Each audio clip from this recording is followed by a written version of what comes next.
But altogether, that percentage is what we use today. That means 20% less of that 50 wasted 3 years ago.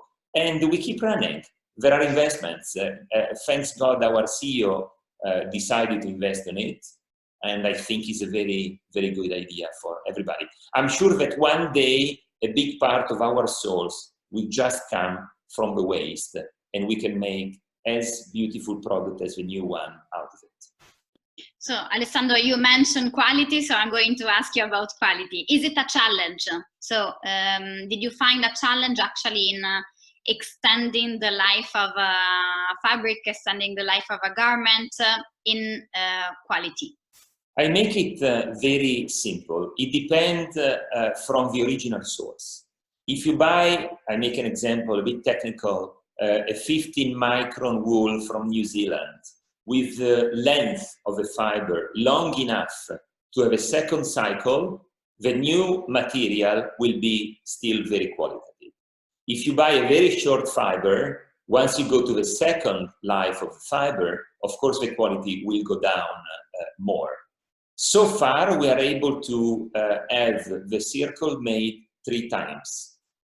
Second time is a second life, so it's going to be a new fiber, a new fabric, a new garment. And the third one is going to be inside. So all what we put into the garment can be even lining, padding. We're working on with a supplier on a project to make all the shoulder pads of the suits and jackets out of the recycled fibers coming from the third life of those fibers. Okay, so of course you need to design differently. If you think that you want to have only a beautiful fabric to make the same suit that was thought at the life number 1, that is so possible. If you think differently, that could give you the same quality because you use the fiber differently. Another example is that we are twisting the fibers of the second and third life with a new one. So 50% is reused and 50% is new. And that's also another idea. So if you design differently and if you have a different mindset, you can have still the same quality, but turning out a different product.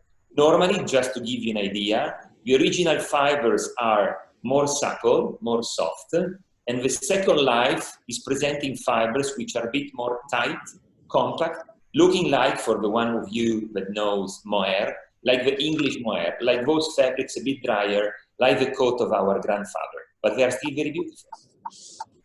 Thank you, Alessandro. And you also partially answered to another question that I wanted to ask you, which is circularity projects right now are mainly pilot projects. How do we scale it up? How do we really bring the industry to be more circular at mainstream level? You partially answered because you mentioned the fact that 100% circular probably is not possible, but maybe we can do a blend, so we can do a step-by-step approach towards circularity. But maybe you can comment on that.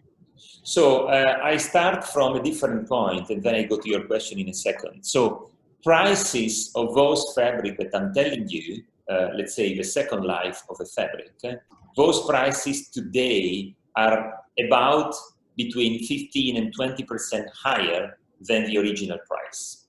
But we decided to price at the same level, okay? Why they are higher? Because we are not helped by the government today to defiscalize the waste. So basically the waste is costing as new, unless you put it in the bin, so you remove it from your profit and loss, but that's a different story. But if you keep it and you reuse it, it's costing as new one, plus you have the work to make it. But we already saw during these 2.5 years of the project that more we speed up the project and more we increase the percentage, that 20–15% is going down, and probably in a year or so we will be just maybe 10% more expensive. So there is a scale, there is a system, there is a supply chain, there are laws, and so. For sure, if I go back to Géraldine, I really agree on the fact that we need to do a system, an integrated system, not only between suppliers and brands, but also among brands, like the Fashion Pact, and among brands using sources, ideas, and brains in different layers and levels in order, with this new manner of working with co-association to use efforts and to be able to share those efforts. So today is not that easy, but I see a very big, bright, green field in front of us. And I did this example last week on another interview. It's like you get in front, at the end of a room, and there is a wall, but if you see well, there is a door, you open the door, and there is a beautiful panorama out of that. And I'm sure if we're all able to make system, this will be a totally new project for generations to come. I agree with you, Alessandro. We should ask with a strong voice to the governments to give value to the waste and to give support through incentives to companies that want to give value to waste. Thank you so much. We'll come back in a few minutes, but I would like to continue talking about waste as a matter of fact, and what we can do with the waste and how we can get actually an excellent fiber out of waste. Speaking with Maria Giovanna Sandrini, Brand and Corporate Communication Manager at Aquafil. So Maria Giovanna, I would like to ask you, maybe starting from what I asked before to Alessandro, is there a challenge with the quality when we try to extend the life of maybe a fiber? In this case, we are actually reusing the waste of another industry and make a new fiber that is actually econyl. I say econyl in Italian, but maybe it's econyl. Yeah. No, it's econyl, or okay, because you know, there are different pronunciation. It's fine. Okay, it's fine. I call it the Italian way. Okay. Yeah. So, I leave you the floor. Is there a challenge? Yeah. There are many challenges actually. Since the first beginning, let's say there was everything a big challenge. Quality-wise, it was probably the only challenge we didn't face, but not because Aquafil, which is the company producing econyl, is a super company, or we invented a fantastic technology. Just because of the chemistry of nylon. It's possible to come back to the building blocks of the material, which means it's possible to maintain the virgin quality as the same coming from oil. So there is no difference between recycled or regenerated material, nylon-wise speaking, if compared with the ones coming from oil. So quality probably was not a challenge for us. Everything else was. It was kind of a nightmare at the first beginning, because we started about 15 years ago when our president communicated us his vision that was very, very, very ambitious for that time. I'm talking about 2006, 2007, something like that. He wanted to produce products using waste instead of buying derivatives of oil. If you ask me where Aquafil is positioned in the textile value chain, I'd say we are more closer to the production of derivatives of oil rather than the consumer. But still, we were very committed in producing an ingredient which was more sustainable, less impactful from the environment standpoint, and probably also more circular. Maybe not at the beginning, but after a few years, we got it that it cannot be a circular, you cannot be sustainable if you are not circular. So you need to produce circular products. What are the challenges we face? Okay, apart from building an industrial chemical plant that was the ones who allowed us to regenerate waste such as carpets, old carpets, fishing nets, fabric scraps, and other nylon material, and regenerate them into raw material once again to reproduce yarns and chips. Reverse logistic was very, very challenging, because when you deal with standard goods, everything is fine. You transport, you know how to fill in the papers, everything is clear and everybody knows how to deal with. With waste, it's a kind of nightmare, really a nightmare, because every country has different rules, has different, you know, laws about how to deal with waste, how to transport waste, if it is a dangerous one, if it is not a dangerous one. Just to give you an example, last year, just to mention one of the latest challenges we faced, at a certain point, the European Commission decided that fishing nets became a dangerous waste, suddenly. And we were dealing with the fishing nets until the day before, and they were not a dangerous waste. In some countries, it's not in all, it's just in Europe. Okay. In Europe, everywhere in Europe, since they started kind of June last year, fishing nets became a dangerous waste. And so we needed to go to the Commission, ask for permissions. And so a very, very long journey, bureaucratic ones, to let them know that we dealt with the fishing nets until the day before, and they weren't, you know, a dangerous one. So this is one of the big challenge, for example. So we were lucky enough to find, apart from the fishing nets episode, but we were lucky enough to find some people in Europe that were able to have all the permits of all the countries to deal with waste. And so our life became a little bit easier, for example, just to give you an example. Then another thing that at the beginning it was not clear where to find the nylon waste, because we are an ingredient, but at that time we didn't know where the ingredient was at the end of the day.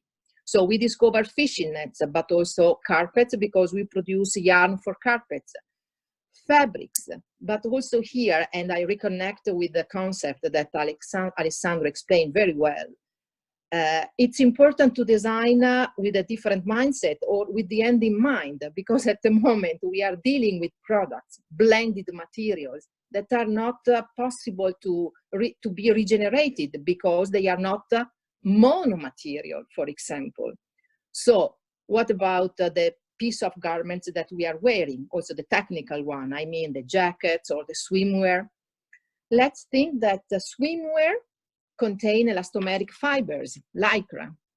And so the higher the percentage, the more difficult it is for us to regenerate, because it's not only nylon. The other very big challenge that we faced connected to the blended material, fishing nets, the aquaculture fishing nets that we are dealing with, are coated with anti-fouling material, which is copper oxide. It's not nylon, and it's a huge quantity inside fishing nets. So apart from the first problems we had in the chemical plant, we were producing a lot of waste. And what about this waste after we finished to recover the nylon? Landfill, incineration, once again. We cannot bring something and create other waste just to bring what is valid for aquafield. So we literally invented a way to separate first the copper oxide from the fishing nets, using fishing nets only, which are nylon 6. And what about the copper oxide? We implemented also kind of woven in order to recover copper. And now we are also able to sell copper because it is included in the fishing nets. Same stuff for the carpets. Carpets, especially the broadloom ones or the wall-to-wall ones used in the States, are made of 3 main components. At the beginning, when we started, we were buying only the face fibers, which is nylon. But what about the racks of the carpets, which is the backing underneath? Landfill was the final destination. So we implemented in 2018 2 aquafield carpet recycling companies in the States, where we bring inside waste, carpets, and we are able, through a process of dismantling completely the carpet, dividing all the various components. So we have the nylon, we have the polypropylene, we have the calcium carbonate that is used as a stabilizers. But so what? Nylon, okay, for ECONYL. What about the rest? We are able now to sell the polypropylene that we transform in chips for the injection molding industry, and we sell the calcium carbonate to the road construction. So that's the way at the moment we were able to make circular some products. But I think that in the future we need to, you know, work closely also with designers in order to have products thought in a different way since the first beginning. So with the end in mind.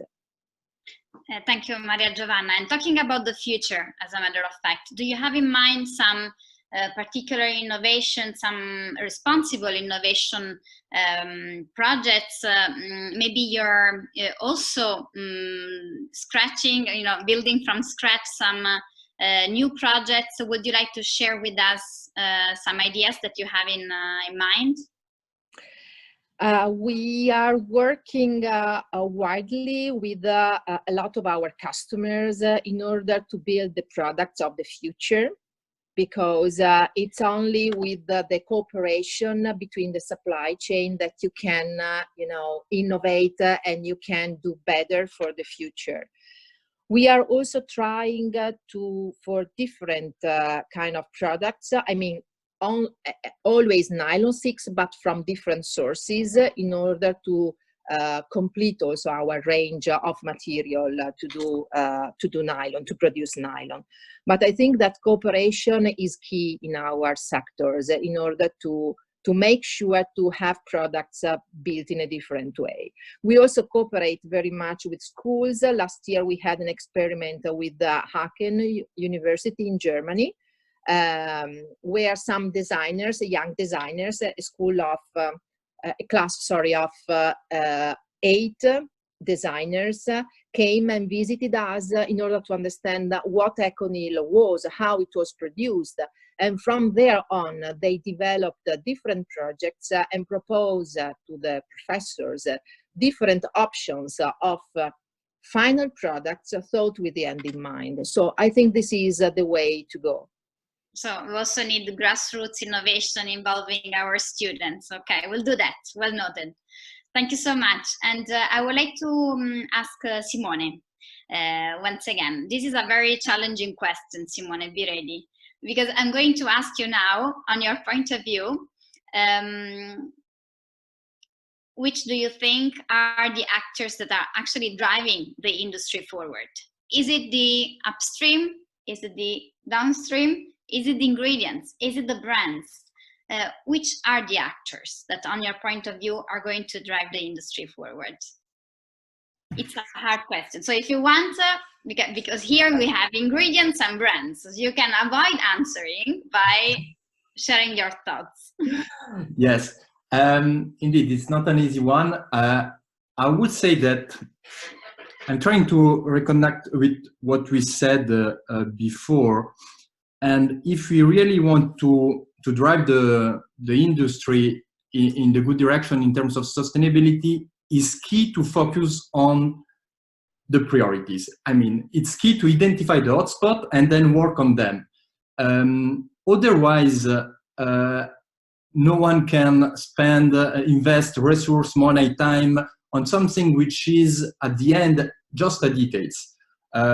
You said, Francesca, that the aim is not to focus on the context today, but as a consultant, and we are in this field of sustainability, it's quite clear from my perspective that if sustainability is just a nice to have, is just the marketing tool, it will not be on the agenda in the next weeks and the next months. And of course, for us, it's a sort of challenge, but it's a good challenge because it means that we will work only with the companies, the players that put the sustainability at the strategic level. And therefore, if we are talking about strategic activity, you have to work on the main priorities. And this is the way to avoid, of course, the greenwashing, but also what we can define the unintentional greenwashing. Just because you don't have the full picture, you take the risk to make some action on just some details. And let me give you a concrete example. A couple of years ago, we had the pleasure to publish the Measuring Fashion document, which was one of the first picture of the carbon footprint of the entire fashion sector. By the way, yesterday CNN reused this source to mention some aspects. So of course it's not perfect. As Géraldine said, it's similar to the sustainability in the luxury. It's not the perfection, and our calculation, our model, of course, is not perfect, but it's a first starting point to identify the most important hotspot. And when we are checking the result of this calculation, again, it's the carbon footprint of the entire sector. We can easily identify that half of this impact is due to the dyeing and finishing, to the yarn preparation, and the fiber production, in this order. So, of course, when we are talking about eco-design, selection of the good fibers, of the good raw materials is key. But we have to think about the step after the raw material, how we transform these raw materials, because at the end they cover the most important contribution in terms of climate change. So yes, I think it's key to work on the most challenging aspect, and I like the idea to put different players together. It's needed, and I mean, initiative as the Fashion Pact or other initiative in a pre-competitive way, different players can work together and define some starting point. And it's exactly what we already have access today. So again, to avoid to duplicate effort, you can start from something which is already existing, for instance, this footprint of the sector, and then just adapt according to your company, your situation. Because I don't think that we have to reinvent the wheel, because we have more important challenge, which is probably in this sector, reinvent the business of tomorrow. So reuse in a good way, recycle in a good way, also the scientific information that are available here to help us in make the most relevant decision in terms of sustainability for fashion and luxury sector. Thank you so much. So basically, any actor, if you want to work well on sustainability, you need to, first of all, build your materiality matrix. So you need to know where the impact is, and then based on facts, implement actions and have a long-term view, so a long-term strategy. So this is the strategic approach that we want to have. Okay, thank you so much, Simone. And last question for Géraldine. So I come back to Géraldine now. We have been talking about durability. We have been talking about extending the life of the product. And as I mentioned at the beginning, this could be the opportunity, especially for luxury. So do you think luxury brands have the means and power to bring the whole clothing industry forward? Yeah, we talked a lot about collaboration, and I think we all understood that it's highly needed. And so what is the place of luxury around that? So first, luxury sets the trends. Luxury has an influence over the whole apparel industry and beyond. So that's an important one. Or the designer of our houses are opinion leaders. So in that matter, we are best placed probably to lead the way and drive others to change. Another important thing is that luxury is about what values luxury conveys. Because if you think about it, luxury is also a mirror of the societal changes with a few years in advance. Coco Chanel had women wearing trousers in a very classy manner in a period where it was not accepted at that time. So I think now it's the same for sustainability, in particular around the topic around inclusivity, climate change, and biodiversity loss, which are the challenges of our century. If we are not capable of addressing them, of grabbing them, and of addressing these challenges, it can really question the acceptability of our business and of our products also. Because people recenter about what is essential, especially at this period. What is really essential? Is this quote that that is really, really cool, but that I'm going to wear for one season? Or is it this other garment that I know I can give to my daughter or my son when they are my age? So this is a kind of value, and we have to convey. And also, we mentioned also that there is an additional cost to this shift at the beginning. You need to take risk. And so thanks to its business model, the luxury industry has the financial means to invest in the search for these new solutions, paying the 15 to 20% more at the beginning. We're capable of doing that to start the machine, to start the machine and enable the scaling up. But also you need strong leaders to create a change, and who have a long-term vision. And so luxury houses usually are also family-owned, and so our leaders ask themselves, what trace I'm going to leave in the world. And I think that's one of the reasons why President Macron asked our chairman and CEO, François-Henri Pinault, to create the Fashion Pact that was mentioned already in this conference. So the Fashion Pact is really the idea to gather the fashion industry around the challenges of this century, which is climate change, biodiversity protection, and ocean protection through diminishing plastic waste. And so he personally grabbed his phone and called the other CEOs of the fashion brands and said, you have to be in. We have to make a change. And it did work, because there are over 60 groups that signed the Fashion Pact, representing over 250 brands to date. And so that's more than 30% of the whole fashion industry. It was initiated by François-Henri Pinault, our chairman and CEO, but it's not a Kering project. It's a sector project. It really is an industry project. And what I think can make a difference is that first it's at CEO level.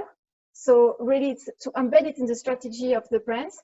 And also it's about aligning the goals. So to have more impact together.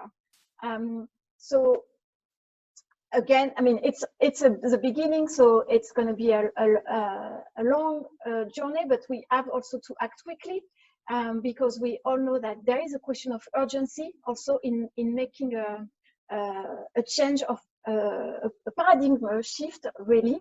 And if we don't do that, then other terrible things like what we're living now will happen. Thank you, Géraldine. I promise not to talk so much about the pandemic, but the students asked a question on it. So I'm going to share one with you, with all of you, actually, all the panelists. At least we have time for one question for sure, and then we will see for how many questions we have time. But I start from this one. Do you think high pace of production and collection must be abandoned to achieve environmental sustainability, or the two can coexist?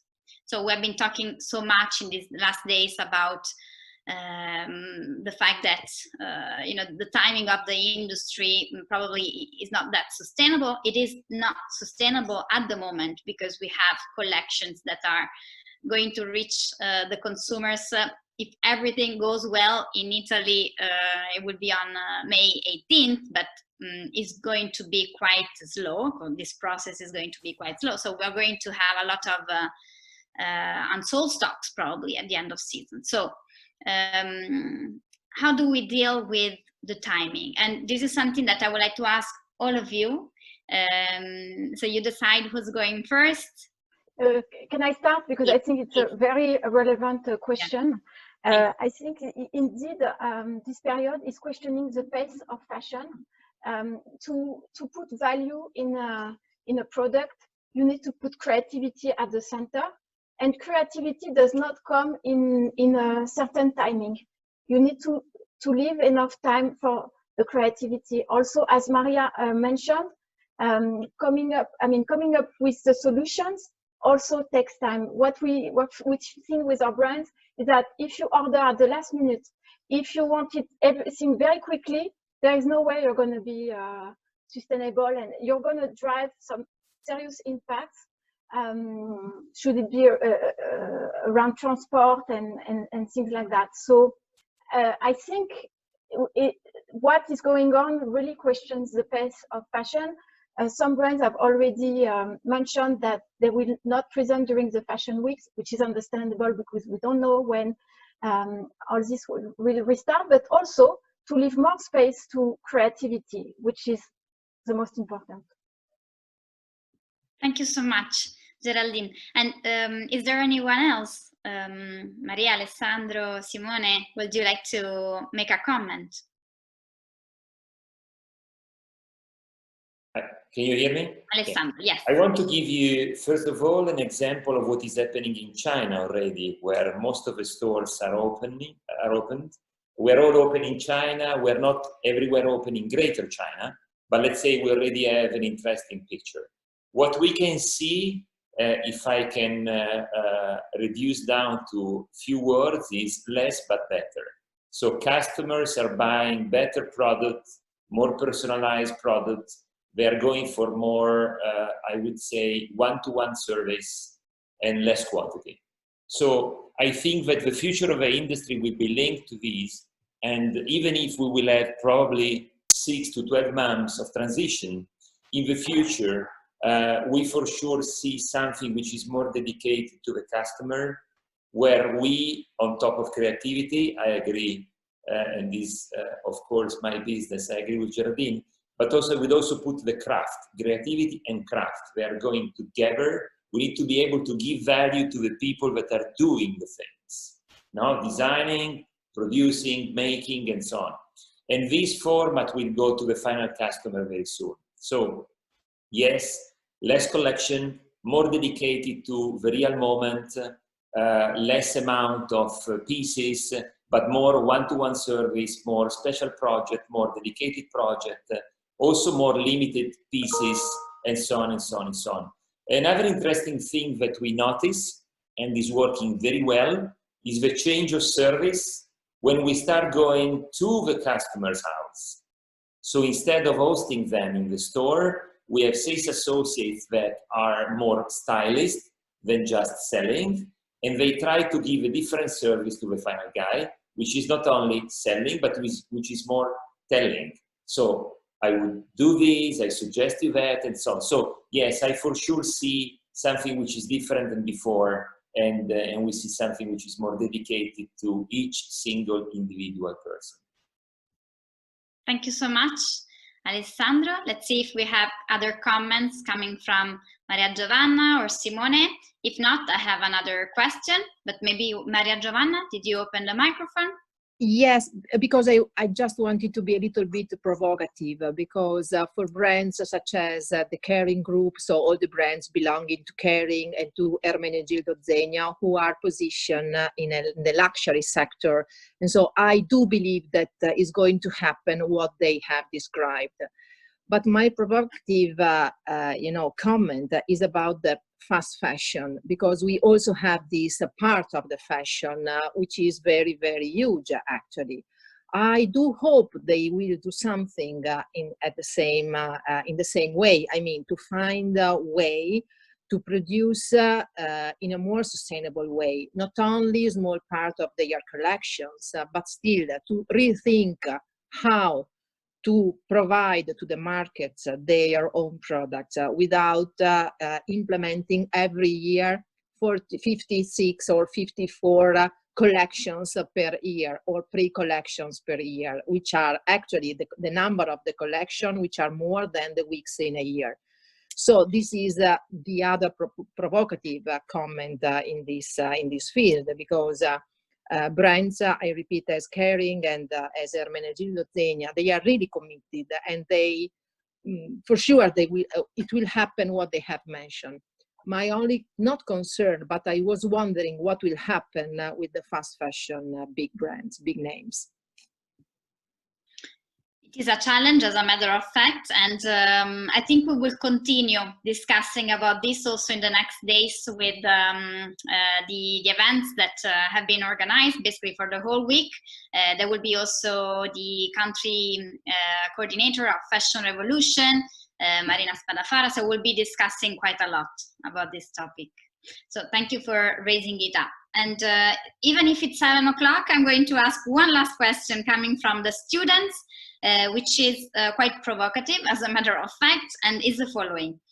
In a sector where sustainability and social responsibility are fundamental to be credible, shouldn't a brand have direct control of production processes?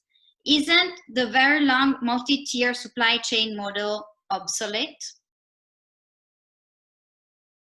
What do you believe? Is there any comment from any of you? We're actually speaking. I think that integrating, but yeah. Yeah, I think that a very integrated supply chain is very important nowadays. And when I say so, I'm not thinking about just a single brand which is making as we do and as Kering does, another company are, from the source to, of course, technicians and then workshops and then the full network of stores and so on, but also among brands. I really do believe, we do believe that the modern supply chain or the supply chain of the future will be horizontal and vertical, will be avoiding walls, but we need to collaborate more among each other. So to be really integrated among ourselves, but also among brands. There are moments in the industry, and you remember, where many brands were starting to go away from Europe and produce somewhere in the world. And in the last 5 years, there was a reverse project and process, because we noticed it, they all noticed it, that the quality that we are here in Europe is much higher. And so that is part of durability, resilience, ultimately is part of sustainability. I do think if we can do system in Europe, and mostly if we can do system not only inside the brand but among the brands, that kind of picture could be the supply chain of the future. That's my opinion. Thank you. Let's see if there is any other comment. Simone? Yes, I would like to build on that, and just mentioning one other very sensitive trendy words that can appear in the last months about the carbon neutrality. So the challenge to offset, compensate your impact.